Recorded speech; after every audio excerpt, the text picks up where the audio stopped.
Lights, camera, Rolling. action. I feel the need for speed. Ow! Wax on, right hand. Wax off, left hand. Wax on, wax off.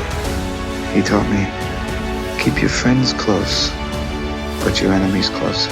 106 miles to Chicago. We got a full tank of gas, half a pack of cigarettes. It's dark, and we're wearing sunglasses. Hi, I'm Joe, and this is the Filmjoe Podcast, where film talk happens.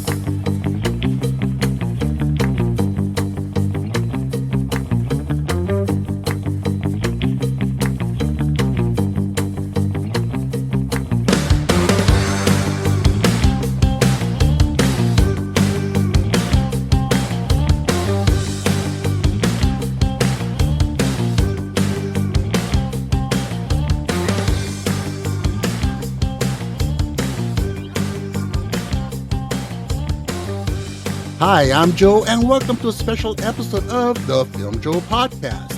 Today, we have director Michael Burns here to talk to us about his 2021 film, Peaks and Valleys. I'm guessing you're out of Anchorage, right? That's here. We are here, a couple hundred miles from anywhere.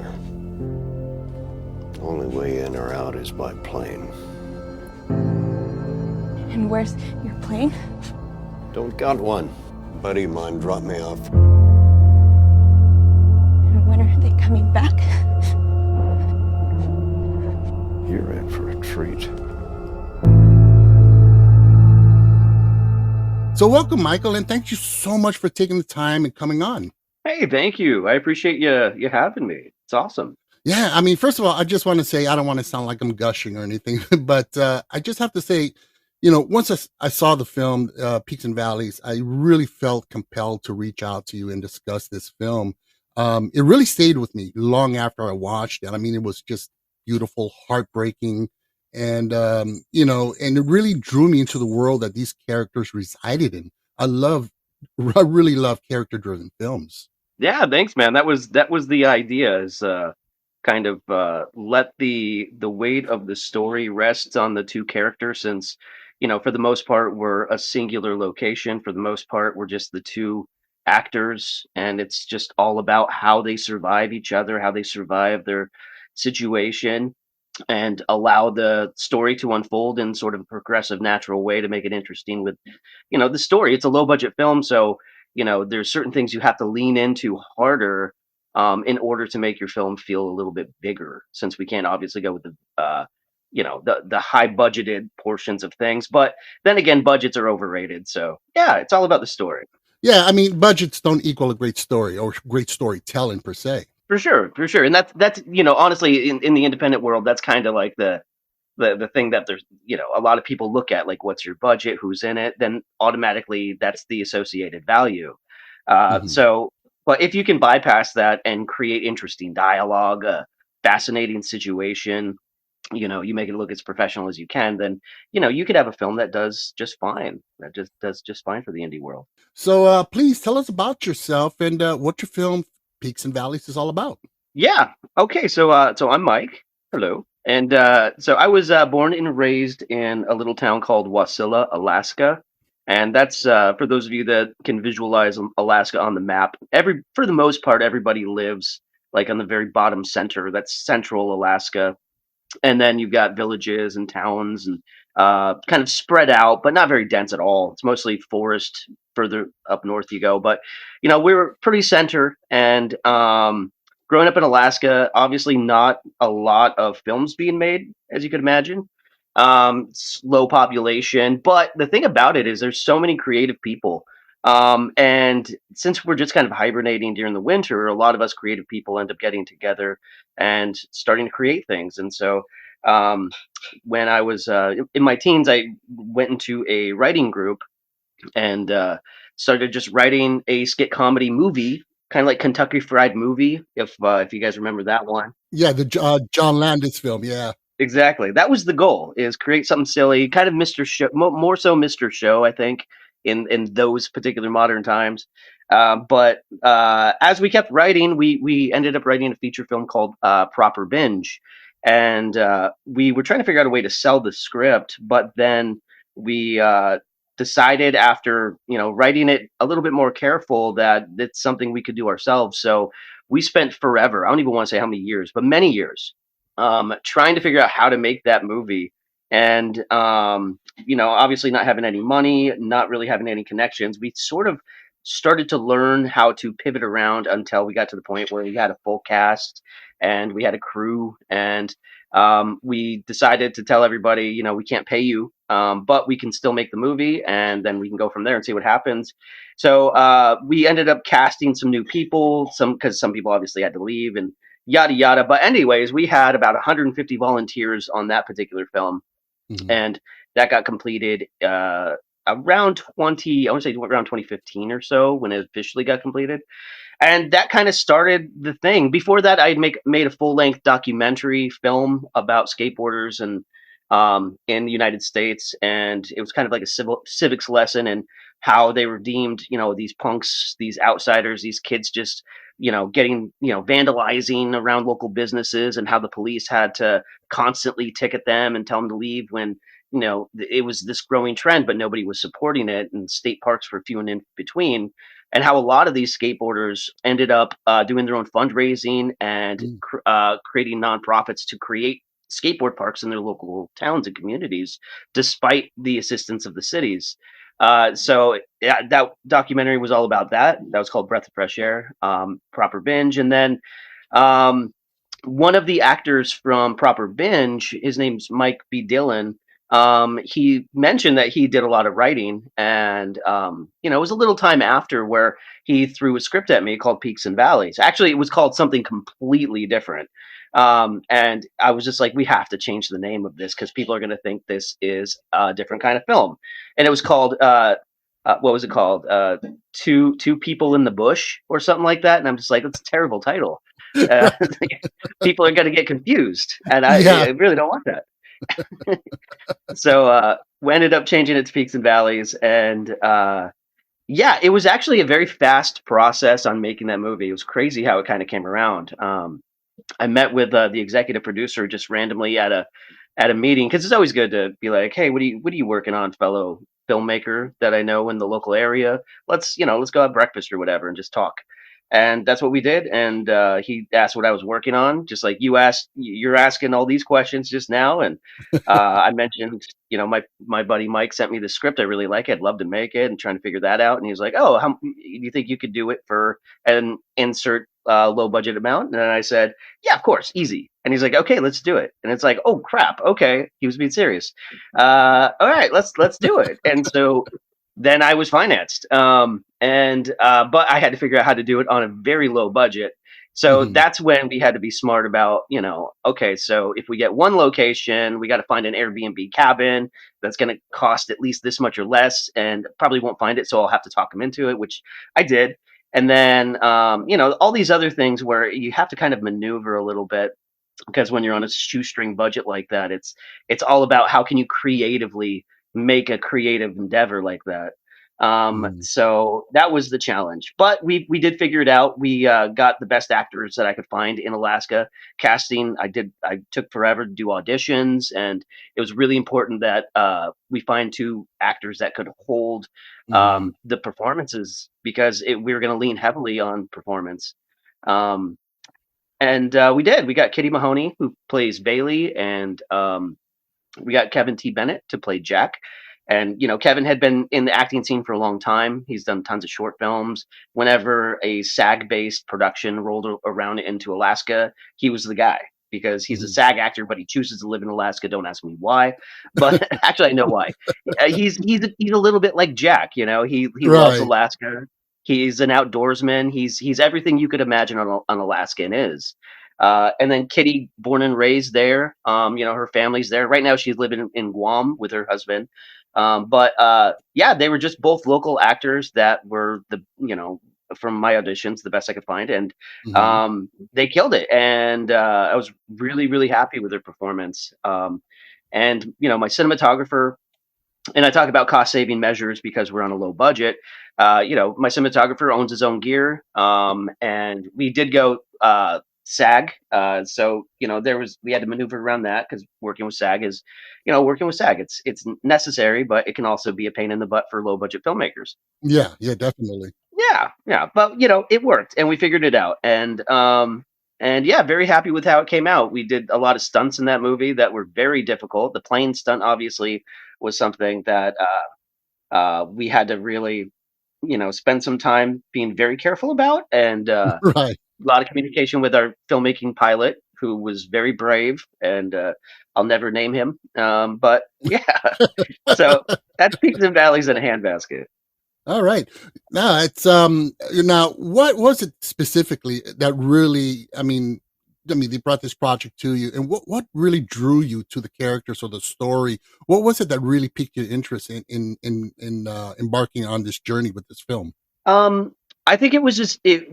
So the the villain that is kind of in the shadows of the film.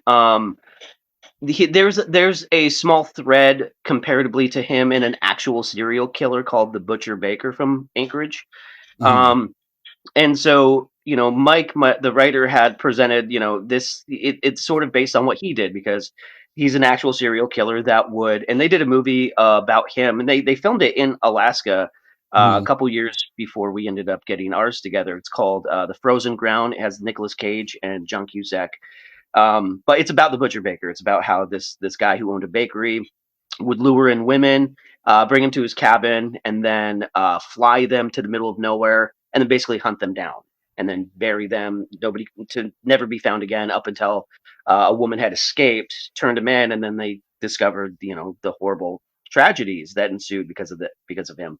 So he was kind of the inspiration for our villain, except Hmm. he was more of a shadow. He wasn't a direct threat, because we get to see the aftermath. We get to see what became of somebody who he thought was dead, Hmm. um, just left to die, but somebody was there to rescue her.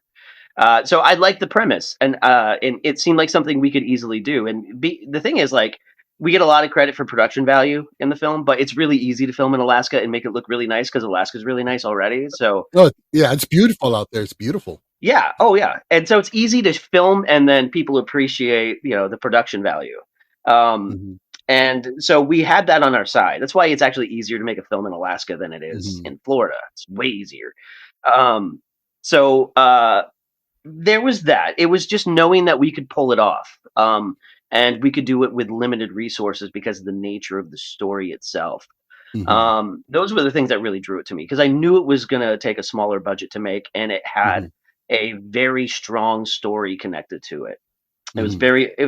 I could picture it in my head after reading it. It's like sometimes when you're reading scripts, you're sort of, when you're reading something and you can't quite process the visuals, and you're trying to connect everything. And so in my head, sometimes when I'm reading scripts, that's where I'm at, is I'm trying to put the threads together to find the visual.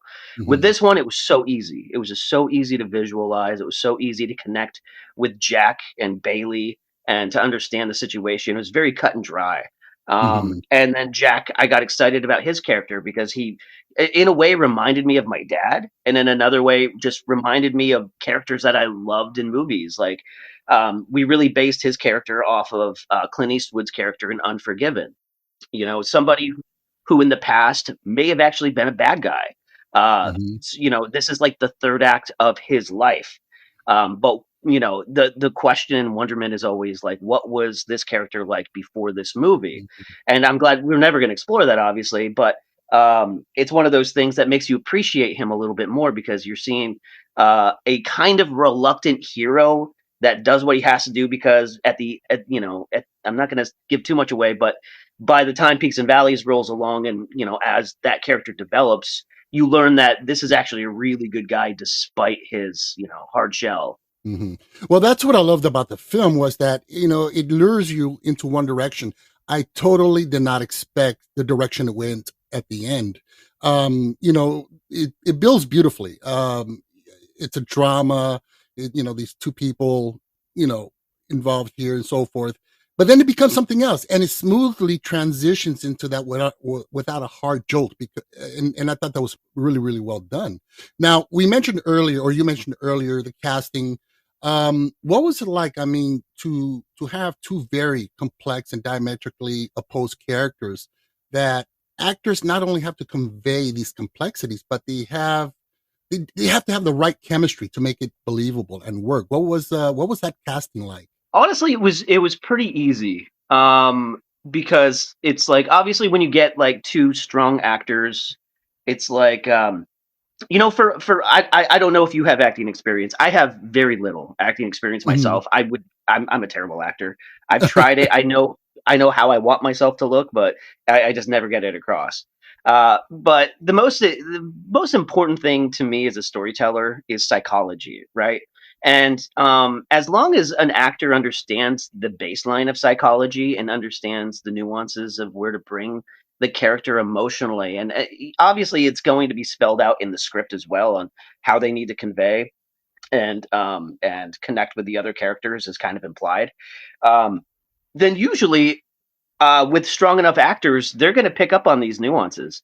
And these are two individuals that were able to pick that up pretty simply. Kevin, extremely seasoned, extremely knowledgeable, and just understands the nuances of the character and how to portray that. And same with Kitty, and it took some conversations. It's like, hey, make sure to just bring it in this direction, or make sure internally that you're kind of thinking about or struggling with this particular aspect as this is going on. But for the most part, that was kind of the easy part, just because I was leaning on very talented actors that could portray those things without a whole lot of discussion. And of course we did have those conversations, but yeah, to me it was an easy thing, just because after discussing it and them understanding it, then I could trust in their ability to translate everything that Bailey or Jack needed to get across to each other. So yeah, it was pretty simple with high caliber actors. You definitely captured lightning in a bottle with Kevin T. Bennett and Kitty Mahoney. They were, I mean, you got, Kevin, who his portrayal of Jack, I mean, balancing this gruff indifference but yet being a kind soul deep inside. Yeah, he really nailed it. And Kitty Mahoney, building her character from a broken victim to a survival was inspirational and beautiful. I mean, so, in the casting process, what was it that drew you to them to lock them down for these roles? Well, with Kevin, I already knew I wanted Kevin after I read it. Like it was, so when I said auditions, that was for Kitty, or not for, but for Bailey. For Jack, I had seen Kevin in a couple of short films, and he was well known in the sort of actor community. And there was one particular short film I saw him in. I can't think of the name of it. It was directed by Michael Bergstrom. But basically, it was a scene where he was arrested and he's being hauled to jail, and then the short film is like a jail breakout scene. But when I saw him in that, I instantly just saw him as Jack. Like when the script rolled around, one thing I always said after I saw Kevin's performance in that short was like, I'm going to work with him on something someday. I'm not sure what it is. And then there's peaks and valleys. And it was like, I could not picture Kevin in that role. So I got a hold of Kevin, presented it to him, and he really liked it. He was game. With Bailey, yeah, that took some more casting, just because I knew of Kitty, but I never worked with her. I never saw much of her stuff. So I wasn't, that one didn't click. And so that's when we opened up the auditions, and we auditioned quite a few actresses that were really strong, but we used the side for the scene where she's laying down and she's telling Jack exactly what happened to her in that sort of emotional moment where she's laying her cards on the table and what happened. And we get some visuals throughout. So it was that scene that she auditioned for, and it clicked. She understood the weight, the gravity of it. Her portrayal was fantastic. And she was able to bring, the depths of emotion of, what any director wants. I would consider myself like an actor director. So my whole thing is just about strong performance is always going to win over everything. Right. If my cinematographer is like, "What's the most important part of this scene?" I would say the emotion, and it'd be like, "Dummy, I mean visually." It's like, "Oh yeah." Uh, so yeah, me understanding that she understands the character is like the most important piece. So yeah, she pulled the strongest performance, and then it was just like, boom, got them together to do the auditions together to see how it would flow. Once we had already selected Kevin, and after had seen how strong of a performance for the audition Kitty had done, we had them do a couple scenes together just to get the visual, and it was obvious right there. It's watching them play off of each other. It was just like, okay, yeah, this is definitely that combination. So yeah, it was pretty easy. It was actually a lot easier than you might imagine, because it's like Kevin's super strong actor, already wanted him, visualized him in the role, easy. And then after going through a good handful of very talented actresses, and seeing Kitty's portrayal, it was just like, okay, yeah, this is her. And then putting them together was just like, boom, I'm good at this, I think. Yay. It works. Right. No, I loved really the chemistry between the two. I mean, it really, really shined and really worked. I mean, there was some comical moments in there when he's teaching her how to fish, and Yeah. you know, Yeah. he's like, your fish is in your hole, and it was really nice. And you see that bond start to develop between the two, and it's beautiful. It really, really is.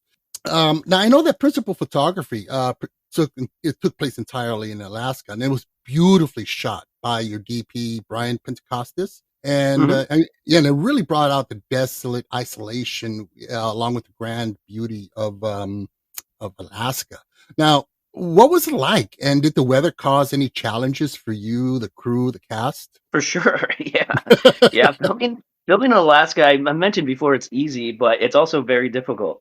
Um, so, uh, filming in Alaska, it's all I ever knew up until that point, because I've only ever made movies in Alaska up until recently.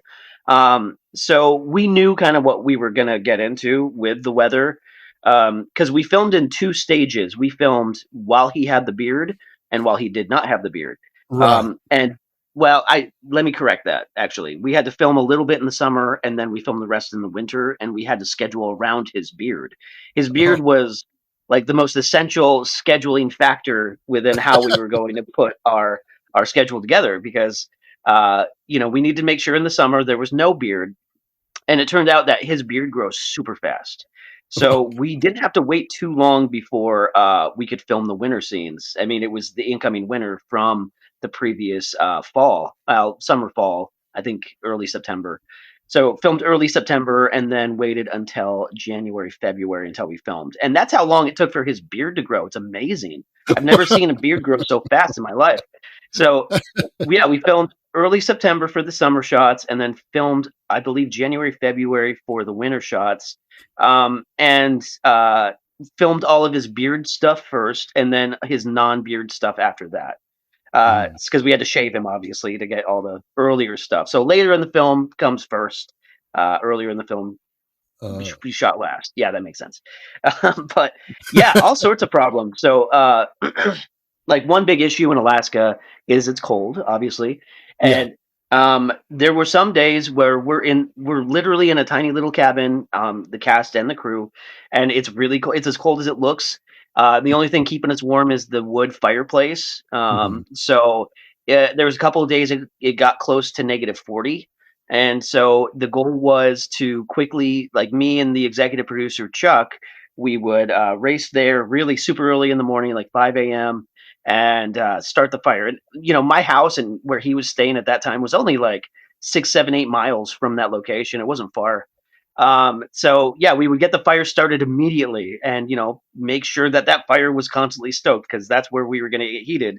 And as long as the door stayed closed, and we were being very careful about not going in and out too often, and we were all crammed in that tiny little cabin, we were safe. And we didn't have a big crew. We didn't need one. So it was easier to kind of juggle everybody around on where they're going to be placed while we kind of shot around that tiny little thing. Mhm. So yeah, and in negative 40, 35, 40-degree weather, batteries drain really fast. And for the all the stuff that we did for the exterior shots, we had to be cognizant of how fast we were going through batteries.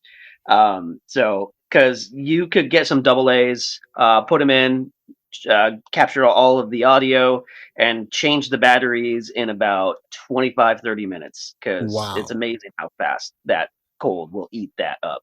Um, yeah, no, it was crazy. And there was a cool thing that happened too while we were out doing the ice fishing stuff was fishing game for Alaska. I contacted them about what we were doing, and they elected to help us. So we went to the lake that we chose, and fishing game was already ready. They had a sled dog, a sled for a sled dog team, and connected to a snow machine, so we could put all the gear and personnel into that, and so they would just make trips, picking us up, driving us out to the middle of the lake. And the deal was they were going to go there earlier so we could have some fish. Oh, wow. Yeah, they volunteered to go down there and just fish for us for a little bit and already have some pre-made holes.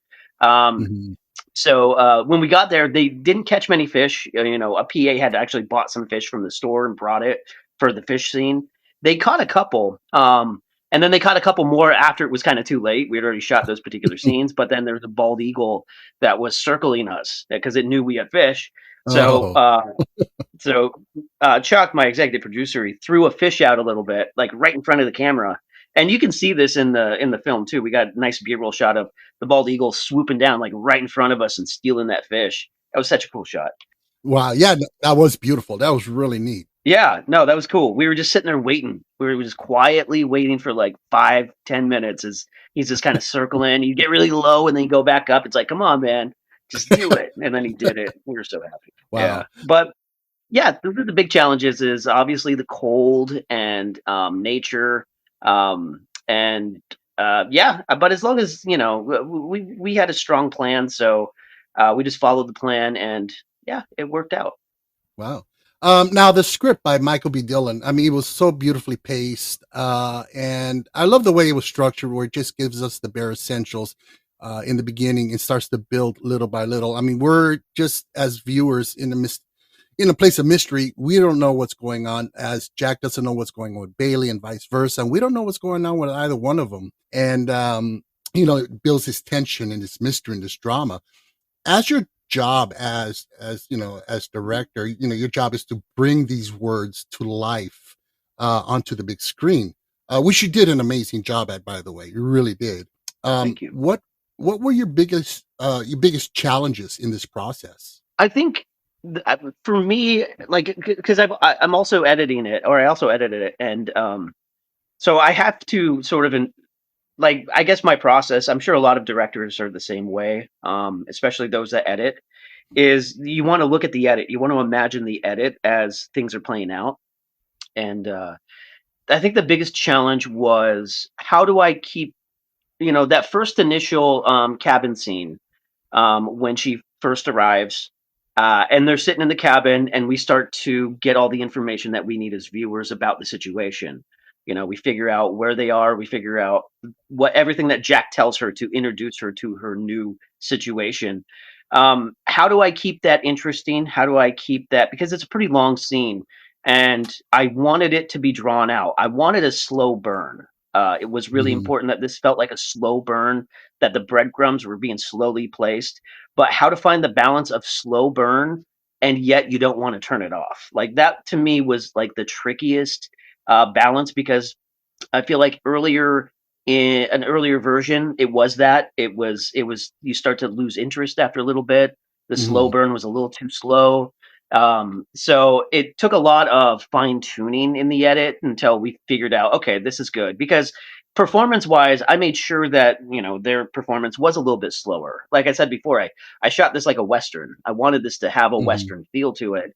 And so performances were, and dialogue exchanges were coming a little bit slower. So as the editor version of me, then I could kind of decide the pace of it. And I could take Mhm. everything that they're shooting at each other back and forth and kind of dictate how much time needs to happen in between every exchange. Mhm. And so there was a lot of wiggle room with defining that pace. So it didn't feel too slow, and it could be interesting enough for a longer period of time. So that was important, and that was tricky in the post-production process of it. During production, I mean, I suppose the biggest challenges were the stunts that we had to do. The plane stunt, I felt like did fine. It was actually a dangerous stunt to pull off. And then the water stunt was a complete failure. But the editor version of me was able to salvage what we did for rehearsal Hmm. because what you saw was not what was intended. Um, Completely different, actually. Hmm. But because of the situation that we were in, and because it was September and we were playing in the waters, it was a little bit colder than you would have liked. And it started to inch towards being a little bit more in the dangerous category. So Right. it ended up having to call that shot and cancel it. And I really didn't know how I was going to fix it. And it wasn't until we kind of looked at the footage and we're like, okay, we can make this a little bit more ominous. We don't have to have the visuals so be direct to what the situation was. Hmm. Because in the scene, she raises her hand when you figure out what's in the water. There's a lot more to it. There's a lot more to it. We had a scuba safety stunt guy there that was in the Hmm. water. That was going to coordinate with both actors underneath the water to maneuver them in particular ways, so that we were going to see the actual rescue, and it was going to be very Hmm. visual. But we had to skip out on that because of the situation we were in. So Well, I think it worked out just perfectly. I mean, sometimes improv, on the spot improvisation, trying to figure things out, yield much more effective and more better results. I mean, look at the results from Jaws, what Spielberg had to go through. Also, right, dealing with nature as a challenge. But I thought, it worked out perfectly just the way it was. I mean, you don't have to spoon feed the audience all this information, and visually explain everything. Sometimes it's just enough. And, same thing with your villain, in this story. He's a faceless, villain, this monster. And I think that's even more effective than actually, oh, let's see what he does in his off time and see who he is. The more mystery, the more creepy or fearful it is, and more effective. right. Allowing the audience to put the pieces together themselves, or doing, it's like the old thing about just when you read a book, why is reading so great? Well, Hmm. because you can allow your imagination to build the visuals. And I also do film. I also teach film at a film school in Orlando called First Institute, and right now we're working on our scripts and doing short films. But that's one thing I like to mention is you have to imagine the information that you're feeding to the audience as a tease, and you almost have to think of like how a relationship works. Sometimes you have one person chasing, and you have one person that's kind of just teasing a little bit, giving a little bit here. You don't want to like know everything about the person right away. Like, you want to slowly build, you want to slowly get that information across, because it's what we don't know that is the more exciting element of the chase, right? So if we're constantly chasing and we don't know everything, that's going to make us want us to know even more of the thing that we're chasing. Hmm. So absolutely, yeah. And I love the Jaws example too. That's a great example. Yep. Yeah. I mean, overall, I mean, yeah, the film is an experience in survival and trust, hope, love, being alive, making your life meaningful, and so forth. Just an amazing film. And so, after people have watched your film, what do you hope they'll be thinking about? What kind of lasting impression or feeling do you want to leave them with? Um, well, I suppose I would want them to think that, one, this was a good experience. This was, they got something out of it. Like, whatever that might be, maybe and I like to think of the emotions that I get out of it, and I'm hoping that that translates. Like, a sense of melancholy, a sense of desire, a sense of adventure, a sense of just appreciating life, appreciating those around you. You know, Looking at those people with the harder shells and realizing there's probably some sort of hero inside of them too, somebody that would risk their life to help you. It's there, there's a lot, and like to be entertained, just to enjoy just to enjoy the art, and find appreciation with that in what it is for itself. But yeah, in terms of overall message, yeah, just looking at the harder shelled people in life, and just having appreciation for them. Like I said, it's my Jack reminded me of my dad, and so like I kind of made him. He's a weird combination in terms. I mean, Kevin did what Kevin did, right? But for me, helping form that personality, it was like it's a combination between my dad and Clint Eastwood. Uh, Mhm. from Unforgiven. So that combination, right? It was very, it meant something to me too at that point. I added, for myself anyways, an element of my own life, which made it feel good to kind of direct. So yeah, uh, but the adventure part of it, just helping and all that. I don't know. I'm just kind of rambling at this point, but I It's all think you right. got it. Yeah, I mean, like, I was left with a lot of those feelings as well after I finished watching the film. And thank you very much, Michael. You made me cry a little bit after your film was done. Okay. Actually, I take everything back. I want everyone to cry. That's the real goal. I lied.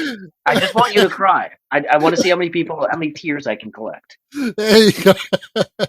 But it was quite an experience. And in the cinematic landscape where we are today, where studios are throwing billions of dollars into film, and be huge cast and huge special effects, and trying to really stir up the emotions. I think they lose sight of what film is about. And films like yourself, and filmmakers like yourself, you guys get it. It's about the emotions, it's about the characters, it's about being human, and telling these worthwhile stories that may not be identifiable to everybody, but everybody's going to be able to identify to something in that film on a personal level, and hence makes films like yours very personal films, and very special, very, very, impactful. Thank you. No, I appreciate that. And I agree. There's if when you go visit a lot of film festivals and you get to see some of the more independent ones, you get to really have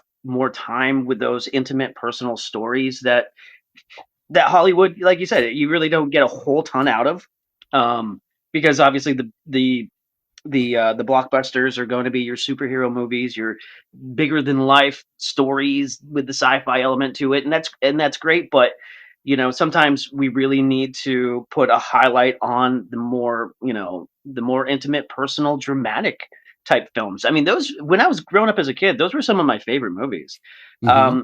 Some other inspiration for this movie was, What's Eating Gilbert Grape had a slight influence, weirdly. Um, Once Were Warriors had Hmm.